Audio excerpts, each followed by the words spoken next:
Hace unos años, bastantes, cuando hice mis primeros pesitos, le pagué un viaje a mi papá y a mi mamá. Yo no tenía pasaporte. Le pagué un viaje a mi papá y a mi mamá a Europa. Un día me llama mi papá y me da las gracias por teléfono y me dice una serie de cosas. Al día siguiente me llama mi mamá, llorando. Mi papá había muerto de un paro cardíaco en un hotel en Sevilla. Nadie le hizo reanimación cardiopulmonar ni RCP. Rápidamente me dieron el pasaporte, fui a buscar el cuerpo y a mi mamá llorando. Cuando volví, aguanté todo lo que pude. Llegaron las vacaciones, me fui a la costa, acá a la Lucila del Mar, y en el día 14 de vacaciones me empecé a sentir un poco mal. Claro, soy médico, así que hice lo que no recomiendo, me automediqué. No anduve muy bien. Entonces pasaron los días, seguía sin andar muy bien y me empecé a auscultar. Me puse el estetoscopio, dije, diga 33, empecé a revisar un lado del pulmón, el otro, y la verdad que como médico no tengo la tranquilidad de la ignorancia y me diagnostiqué un derrame pleural. Fui y me saqué una radiografía que confirmó el diagnóstico presuntivo. Volví a Buenos Aires, se hicieron una serie de diagnósticos, no voy a ahondar en estos detalles porque no importa, pero lo cierto es que tuve un diagnóstico de tuberculosis pleural. ¿Qué me había pasado? Había sufrido, y el sufrimiento tiene otro nombre que se llama estrés. El estrés tiene alarma, resistencia y agotamiento. Aguanté todo lo que tenía que aguantar, hasta el momento en que no aguanté más, me fui de vacaciones, me relajé, y ahí usted puede tener un infarto, un accidente cerebrovascular, una convulsión, inmunodepresión, como en mi caso, y alguna infección. ¿Qué es lo que sucedió? Estrés que se hizo crónico y se sostuvo en el tiempo. ¿Qué es el estrés? El estrés es una relación entre cargas versus resistencia. Y la verdad que hay algunos medicamentos que son muy útiles para trabajarlo. Podemos ejemplificarlo con una balanza. De un lado de la balanza están las cargas que debo resistir y del otro lado mi capacidad de resistencia. Cuando las cargas superan mi capacidad de resistencia, aparecen síntomas. Síntomas que me hacen sentir, que hacen entender, que mi cuerpo me envían en términos de información. Esas cargas son, en definitiva, como un camión que lleva cargas habitualmente, como si fuera este, que puede llevar una, otra y otra carga, trabajo, familia, temas existenciales, dudas, presiones externas, la sociedad, los piquetes o lo que quieran de afuera, pero sobre todo lo que está dentro de uno. Esas cargas van superando nuestra capacidad de resistencia hasta un día que la superan. Entonces la carga supera esa resistencia y el fiel de la balanza se inclina hacia el lado del estrés, apareciendo entonces signos y síntomas. ¿Qué es un síntoma? Un síntoma es un dolor de cabeza, fiebre, dolor de estómago, falta de aire, nerviosismo, insomnio. Cualquiera crean ustedes que es, puede ser un síntoma. Pero para nosotros, quienes trabajamos en esto, un síntoma no es un síntoma. Un síntoma es información. Cuando vos venís al consultorio y me decís tus síntomas, yo no los siento. Empatizo, pero no lo siento. Pero para mí es información y hago diagnóstico. Y la verdad es que el médico que tenemos más cerca somos nosotros mismos. Por eso debemos escuchar los mensajes del cuerpo. La primera etapa del estrés, después que consideremos que todo síntoma, y me gustaría llevarlo hoy de acá, cuando les duele la cabeza, sepan que duele la cabeza. Cuando tienen acidez de estómago, tienen acidez de estómago. Cuando tienen dolor de espalda, tienen dolor de espalda. Pero aparte de tener esas tres cosas, tienen información que el cuerpo les está enviando para que sepan que algo sucede. El estrés comienza con la percepción. La realidad no existe sino desde nuestros propios procesos mentales. Es decir, la realidad es lo que yo creo que es. Y eso se llama percepción, que no es la realidad, sino mi interpretación de la realidad. Cuando percibo una situación estresante, cuando creo que algo me empieza a estresar, lo primero que va a suceder es que cambio de conductas y cambio de hábitos. A lo mejor el que fuma más va a empezar a fumar más porque lo va a tener como conducta compulsiva, no sustitutiva. Entonces el que fumaba 10 va a fumar 20. Yo no fumo, pero pedí esto prestado. Le voy a devolver el dinero a quien me lo prestó y le voy a hacer un favor rompiendo esto. Lo cierto es más, me dieron 2, lo voy a hacer con un segundo. Sé que aumentaron, pero se los voy a pagar. Pero eso puede pasar como conducta compulsiva no sustitutiva, y el que come puede comer más. El que se droga se puede drogar más. El que toma vino, alcohol o lo que sea puede tomar más como conducta compulsiva no sustitutiva, y estamos entonces en esa segunda etapa del síndrome del estrés. Primero percepción, después cambios de conductas y hábitos, y si no compensé mi situación de estrés, voy a manifestar síntomas. Cada uno de nosotros tiene síntomas distintos. Algunos será dolor de cabeza, otros miedo, otro insomnio, otros dolores musculares, otro alteración en la concentración, juicio, memoria, otros acidez gástrica. Cualquier síntoma, lo que pasa que cada uno de nosotros en general tenemos 1 o 2 síntomas. El síntoma que a lo mejor era palpitaciones, si no compenso el estrés, va a terminar siendo enfermedad. Esto es lo que vemos en ese gráfico, que es la cadena del estrés. Percepción, después si no lo compenso, conductas y hábitos, fumar más, rascarme más la nariz, si tengo mal carácter me pondré peor, y así sucesivamente hasta que aparece un síntoma, acidez gástrica, insomnio, el que quieran ustedes, alteraciones del ciclo ovárico, el que quieran. Y después de esos síntomas, si no compenso el estrés, llego a una situación de enfermedad.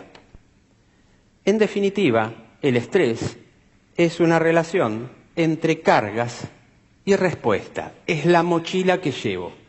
Un mochilero lleva una mochila adecuadamente y tiene su día normal. Pueden pasar 2 cosas. Que un día la mochila sea muy pesada, o puede pasar que un día, con el mismo peso de la mochila, él pierda fuerza, porque es más grande, por lo que fuera, o ambas cosas al mismo tiempo, y el peso de la mochila supera la capacidad de resistencia, aparecen los síntomas de estrés y se condiciona la posibilidad de padecer una enfermedad. Pero lo primero que sucede en el caso del estrés es que no somos felices. Lo primero que sucede en el estrés es que la persona no es feliz. ¿Cómo se aborda el tratamiento del estrés? Hay muchas cosas para hablar. Como dice ahí, hay un aspecto médico, hay diagnóstico, hay moléculas, hay sustancias, hay tratamientos, hay cosas para hacer.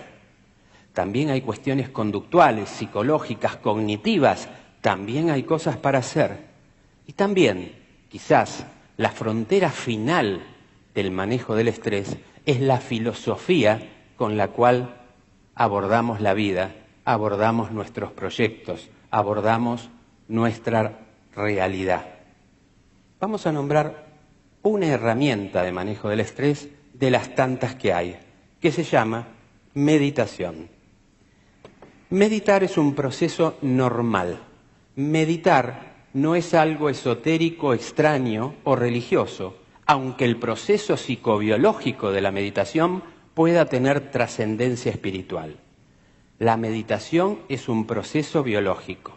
Ya en el año 1800, Joseph Gall desarrolló una pseudociencia que se llamaba frenología, en la cual decía que distintas partes de la cabeza tenían distintas funciones. La cuestión es que no fue exactamente como los frenólogos decían, pero hoy sabemos ciertamente que el cerebro tiene áreas que se especializan en determinadas funciones. Y tenemos dos hemisferios, el derecho y el izquierdo. No hay uno más importante que el otro, los dos son por igual importantes. Son como las dos alas de un pájaro, pero tienen funciones discretamente diferentes. El izquierdo es lógico, matemático, secuencial, analítico, racional, ejecutivo. Y tiene una particularidad, tiene una suerte de reloj, porque él, el hemisferio izquierdo, conoce el paso del tiempo, tiene relación con el tiempo. El derecho, por su parte, es un hemisferio que tiene funciones holísticas, generales, intuitivas, emocionales, creativas, musicales, espirituales. Repito, somos la unión de los dos. Este hemisferio no conoce el reloj, el izquierdo sí. ¿Les pasó alguna vez que se quedaron extasiados mirando, no sé, una vela o mirando una fogata y se quedaron así como sonsos durante unos minutos? Un fogón en la playa y como que el tiempo no pasó. ¿Les pasó? Nos pasó a todos, que nos quedamos así como sonsos mirando el fuego. En ese momento estábamos meditando. El hemisferio izquierdo, racional, matemático, siempre mete pensamientos intrusivos. Meditar es setear la atención del hemisferio izquierdo en un objeto focal. Cuando eso sucede y mi hemisferio izquierdo se concentra, mi hemisferio derecho, que no tiene reloj, entra en una situación de éxtasis que se denomina meditación, donde bajan las sustancias tóxicas en sangre y esto científicamente está medido. ¿Cuál puede ser este objeto? Una vela, el fuego, puede ser una rueda ceremonial tibetana, puede ser un mandala tibetano, puede ser las cuentas del rosario, independientemente de la existencia de Dios o no, pero la secuencia repetitiva del rosario es un hecho que hace que el hemisferio izquierdo se concentre en ese punto y el derecho trabaje libremente. Eso se denomina meditar y es sumamente beneficioso. Los voy a invitar a hacer una sublingual, como si fuera un ansiolítico sublingual de meditación, si es que tienen ganas. Nos va a llevar un minuto. Pónganse incómodos, apoyen los pies sobre el piso, lo más cómodo posible. Cierren los ojos por un instante y vayan siguiendo mentalmente mi voz. Respiren lentamente por la nariz, no usen la boca, inspiren hondo, profundamente, llevando el aire a una respiración abdominal, la respiración del bebé, hinchando la panza. El aire ingresa y el aire sale, el aire ingresa y el aire sale. Cada uno lo hace a su ritmo, a su tiempo, lo disfruta y se concentra en ese proceso respiratorio.